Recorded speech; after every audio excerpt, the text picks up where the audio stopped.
জন্য বলতেছে আসো তোমাদের সঙ্গে আমরা মিলে চলি, যেটা আমাদের সঙ্গে তোমাদের মত পার্থক্য আছে সেগুলো বাদ দিয়ে যেগুলো এক আছে সেটা নিয়ে কাজ করি। আর যেখানে আমরা মুসলমান দাবি করতেছি, আমাদের বিভেদ থাকারও তো কথা না, আমরা আজকে এত ধরে বিভক্ত কেন? তাই আমি বিদেশে বসে যা শিখেছি, যারা খ্রিস্টান থেকে মুসলমান হয়েছেন তাদের যে দাবি যে কোরআন এক, সেটা আমরা নর্থ আমেরিকাতে মুসলমানদেরকে এক দেখতে চাই। একটা ছত্র ছায়ের জন্য কাজ চলতেছে এবং সেটা হবে ইনশাল্লাহ। আমি যে টরন্টো শহরে থাকি সেখানে 2টা মসজিদ ছিল যখন আমি মুসলমান থেকে মুসলমান হই। মানে মুসলমান থেকে মুসলমান হই মানে বুঝছো তো, মানে নামাজ ছাড়া মুসলমান, এটা মুসলমান দাবি করতে পারো পাসপোর্টে, তারপরে তোমার পরিচয়, অফিসের চাকরিতে, কিন্তু আল্লাহর কাছে কিন্তু এটা মুসলমান বলে পরিগণিত হবে না। তো যাই হোক, আমি যে কথাটা বলতেছিলাম, ওই যে মসজিদের সেদিনকার জুম্মার নামাজে প্রত্যেকটা মানুষ, আমি চিন্তা করলাম সবাই জুম্মার নামাজ থেকে তো কোনো খারাপ কথা জুম্মার নামাজে হয় না, তাহলে সবাই যদি একটা একটা কথা নিয়ে যেত, নিশ্চয়ই জুম্মার নামাজে প্রতিবেশীকে নিয়ে আলোচনা হয়, নিশ্চয়ই জুম্মার নামাজে এতিমকে নিয়ে আলোচনা হয়, নিশ্চয়ই জুম্মার নামাজে মা বাবার সঙ্গে ব্যবহারের কথা হয়। তাহলে ঠিক সেই মুহূর্তে বাংলাদেশে কিভাবে আমরা দেখি একটা মা যার নাম আয়েশা বা ফাতেমা, তিনি তার সন্তানকে মেরে ফেলতে পারে, বা একটা সন্তানের নাম রহিম তার বন্ধুকে করিমকে সে মেরে ফেলতে পারে। এটার একমাত্র কারণ আমরা ঘরে কোরআন শরীফ রেখে এটার উপরে ধুলা ফেলিয়েছি, কিন্তু এটা আসছিল মানুষের মনে ধুলা পরিষ্কার করার জন্য। তোমাদের ইয়াংদের কাছে আমার অনুরোধ, প্লিজ তোমরা যদি অন্য কোনো পথ বেছে নিতে চাও, যে পথ ইসলামের বাইরের পথ, এখানে ক্ষণিকের জন্য তোমরা কোনো কিছুতে হয়তো সুখ পেতে পারো, বা সেই সুখটা তোমার জন্য সুখ হলেও অ্যাকচুয়ালি এটাকে তোমাকে কোনো না কোনো ডিজিজে নিয়ে যায় কি করবে, ডিজিজে নিয়ে যায় থামাবে।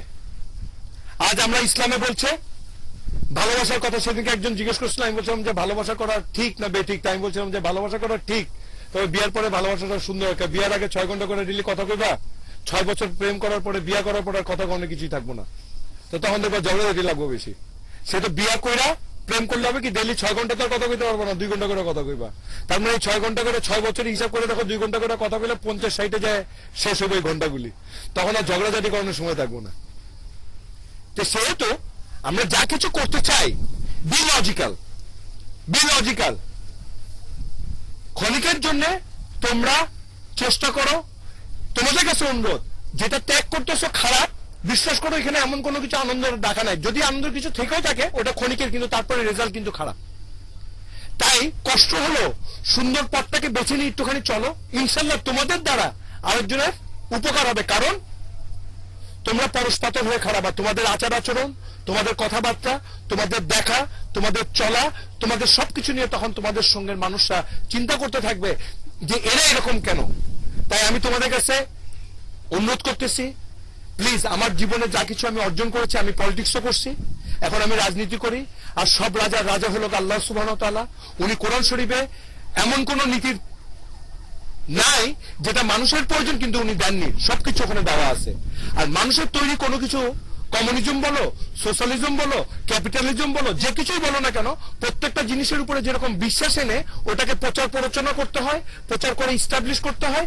মানুষ তার বুদ্ধি দিয়ে এগুলো করতে যায় কিন্তু মার খায়, কষ্ট পায়, তারপর সে তার মতবাদকে প্রচার করতে চেষ্টা করে বা ওটাকে ইস্টাবলিশ হয়। ঠিক ইসলামও কিন্তু ঠিক অনুরূপ ভাবে এটার উপরে বিশ্বাস আনলে, এটার বিশ্বাসের সঙ্গে যে এটাকে মতবাদটাকে মানুষের কাছে পৌঁছে দিতে গেলে এখানেও কষ্টের ব্যাপার আছে। নবী রাসূলের বেলায় আমরা তা দেখি। সেহেতু এখানে যদি কেউ কষ্ট দিতে আসো, তাদের জন্য দোয়া করব। সেই কাজ মেন্টালিটি নিয়ে আমরা যদি কাজ করতে পারি, আমি বিশ্বাস করি, কারণ 14 কোটি কোরআন মানুষের কাছে কোরআন শরীফ আছে, যে দেশের টোকাইরা, রাস্তার ফকির যারা, তারা খাবার দিলে দেখি বিসমিল্লাহ বলে, দেখা হইলে সালাম বলে। যে দেশে সালাম এবং বিসমিল্লাহ রয়েছে, যাদের চলার নিয়মে শুরু হলে বিসমিল্লাহ দিয়ে, তাহলে আমরা যদি সকলে মিলে বিসমিল্লাহ এসে যদি জড়ো হতে পারি। কোরআন শরীফের প্রথম শব্দ কি? বিসমিল্লাহির রহমানির রহিম। বিসমিল্লাহর কি দিয়ে শুরু হয়? বা দিয়ে নাকি? আর সবচেয়ে শেষ আয়াত কি? মিনাল জিন্নাতি ওয়ান নাস। তাহলে শেষ শব্দ কি? দন্ত স, সিন। তাহলে বা আর সিন লাগালে কি হয়? বাস বাস বাস। তার মানে কোরআন শরীফের বা আর দন্ত স লাগালে কোরআন শরীফের যা কিছু দরকার সব আছে। এই বাস কিন্তু আবার চলার বাস বলতেছি না, এই বাস হইল কা এনাফ বাস, এভরিথিং ইজ দেয়ার। সো আল্লাহ সুবহানাহু ওয়া তাআলা আমাদেরকে এই কোরআন শরীফের কাছে যে কোরআন শরীফকে বুঝে, সব নেতা নেত্রী যারা আছেন, আমরা মৃত্যুতে এক, আমরা বড় হতে এক, আসুন আমরা হিংসাকে ভুলে মৃত্যুতে যখন আমাদের জানাজার নিয়ম এক হবেই, সে তো জানাজাতে যাওয়ার পূর্বে আসুন আমরা আমাদের নিজেদের চিন্তা চেতনাকে কোরআন শরীফের পানি দিয়ে ধুয়ে আমরা আল্লাহর আলোয় আল্লাহর রঙে নিজেকে রঙিন করি। আল্লাহ সুবহানাহু ওয়া তাআলা আমাদের সকলকে তৌফিক দান করুক। ওয়া আখিরু দাওয়ানা আনিল হামদুলিল্লাহি রাব্বিল আলামিন।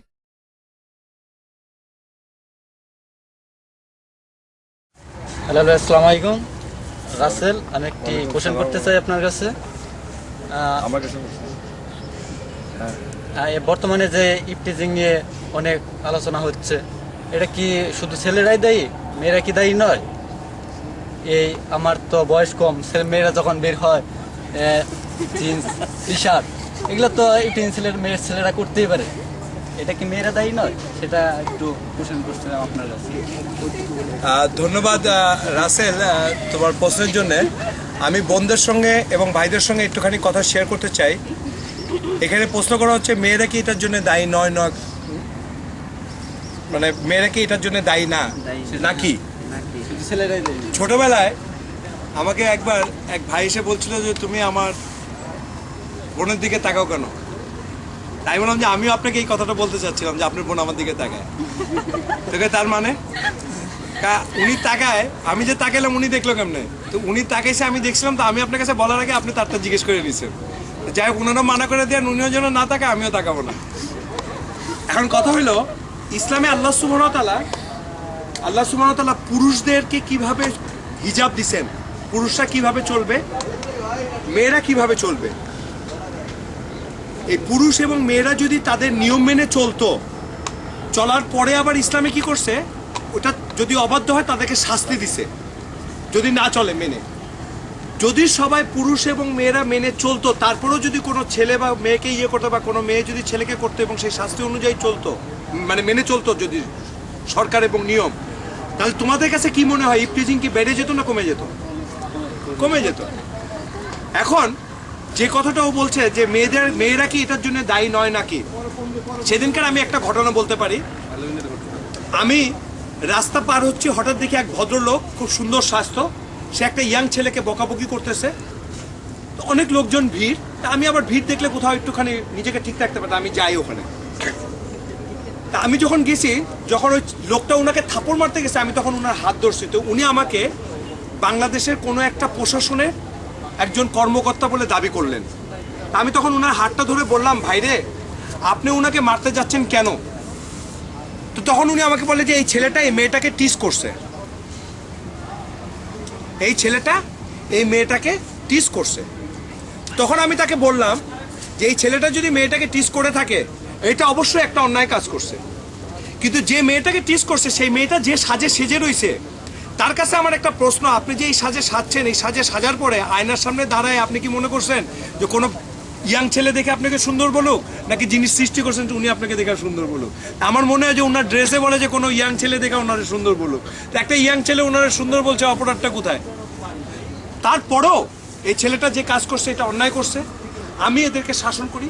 তবে আপনার কাছে করজোরে অনুরোধ, আমাদের দেশে যারা নাট্যকার, যারা নাটক সিনেমা তৈরি করে, হুমায়ুন ভাই বলেন, সরোয়ার ফারুকী বলেন, তারা অবশ্যই জ্ঞানী মানুষ। তারা শুধু আমাদের দেশের নাটকের ভিতরে দেখি খালি প্রেমের কাহিনী আছে, তাই তাদের কাছে অনুরোধ করতে চাই, প্রেম ছাড়াও যে আরো কত সুন্দর সুন্দর জিনিস হতে পারে, সেটা যদি দয়া করে নাটকের ভিতরে উঠায় আনতেন, তাহলে আমার মনে হয় যে ইফটিজিংটা থাকতো। তারপরেও তোমাদের সঙ্গে আমি একটা হ্যালোউইনের গল্প, একটা আমেরিকান মেয়ে, সে আমেরিকান ক্যানাডিয়ান, এরা মেয়েরা একটু উচ্ছৃঙ্খল জীবনযাপন করেন। এনারা মেয়েটা হ্যালোইনের দিনে যেরকম খুশি সেরকম সাজে, একটা অনুষ্ঠান হয় আমাদের দেশে ইদানিং দেখছি শুরু করতেছে হ্যালোইন। ওই মেয়েটা সেদিনকে সাজলো, তখন 9/11 কেবল হয়েছে, মুসলমানদেরকে দেখলে সবাই বকাবকি করে। তো সেই মেয়েটা একটা মুসলমান মেয়ের যে ড্রেস আছে হিজাব, আল্লাহ সুবহানাহু ওয়া তাআলা বলছে কোরআন শরীফে, তো তুমি যদি আল্লাহর দেওয়া কোড অনুযায়ী যেভাবে আল্লাহ তোমাকে পর্দা দিয়ে চলতে বলছে, তুমি সম্মানিত হবা। দেখেন ওই বিদেশি মেয়ে এটা জানতো না। এটা সেই মেয়েটা কি করছে, ওই মুসলমান মেয়ের সাজে সে নাইট ক্লাবে গেছে। তো ওর সঙ্গে দেখে কেউ বেশি কথা বলে না, আগের মতো ওরকম বকাবকিও করে না, সুন্দর ব্যবহার করে। তো ও চিন্তা করলো যে আমি একে মেয়ে, আজকে আমার সঙ্গে ব্যবহারটা এরকম কেন? তখন সে চিন্তা করলো আমার ড্রেসের পার্থক্যের কারণে আমার এত সম্মান বেড়ে গেল, এই ড্রেসটার সম্বন্ধে কি আছে। তখন সে আমেরিকান মেয়েটা, এটা আপনারা যদি ইউটিউবে যান না, new Muslim, believe me you will get all this things. ওখানকার ছেলেরা মেয়েরা কিভাবে ইয়াং ছেলে মেয়েরা মুসলমান হচ্ছেন। আর আজকে আমাদের ঘরে কোরআন থাকা সত্ত্বেও, আমরা জুম্মার নামাজ পড়া সত্ত্বেও আমরা